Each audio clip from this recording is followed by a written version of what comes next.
In the church these days, deconstruction seems to be the latest trend. Young people in particular are asking questions about issues like the Bible's reliability, belief in heaven and hell, violence in the Old Testament, and what it means to apply Jesus' teachings to areas like sexuality. Some of them are losing their faith as a result. I'll be honest, I was one of those young people once. I was the annoying kid in church, forever asking the pastor, but why? And actually, I haven't changed. I'm still asking questions. I'm still working out my faith and asking God about what it looks like in my life. So how do we respond to this process of deconstruction? Well, here are some things to remember if you or someone else you know is going through it. The first thing to remember is to think about the big picture. Why is this happening right now? Well, the truth is that our education system teaches our young people how to think. It's critical thinking. We learn how to ask why. We don't accept things at face value. Coupled with that, there is a bit more of a suspicion these days about institutional authority. Once upon a time, everyone believed what institutions such as the church said. And now we have this questioning happening.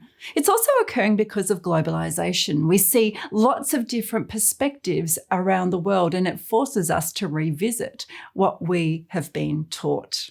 So on the back of that, here's a couple of thoughts I have to help us through the process. The first thing is that we don't need to be afraid of asking God questions. Jesus said that the Holy Spirit would lead us into truth, and therefore God is truth. There's safety in pursuing truth. There's safety in pursuing God, and God is not afraid of our questions. Neither should we be. And then I think it's wise to also understand that we can learn from other traditions with humility. When I went on this journey of asking questions, I discovered that Christianity is and always has been a very broad stream. Many of the questions that I was asking actually have been asked throughout history, right back from the beginning of the church. And from that has come multiple traditions. I was raised in a very conservative scene, but I've learnt much from moving outside of that and seeing different angles from the Catholic and the Orthodox and the fuller Protestant space. It doesn't mean that I agree with everything that I read, but it means that I get a perspective and an understanding that can embrace difference without feeling threatened.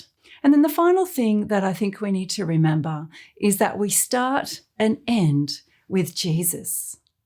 Jesus said, I am the way, the truth, and the life. Truth is a person.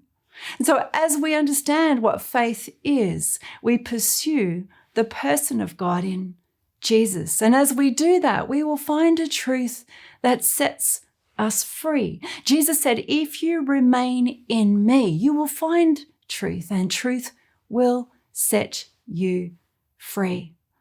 God's truth leads us into relationship with Him, to love God and to love others, no matter the perspective that they hold. You see, this is the fundamental. We're always going to have secondary issues. They've always been there. They always will. There will always be areas of disagreement and different perspectives. But if we ground our faith in Jesus, in the person who called Himself the way, the truth, and the life, we will find freedom. I pray that helps you today, or someone you know who may be on that path of asking a lot of questions. I pray that you will find that truth in Jesus, the one who sets you free. Hey, thanks for listening to Everyday God Conversations today. It's been wonderful to have you. For more on having your own God conversation, go to godconversations.com, and we'll see you next time.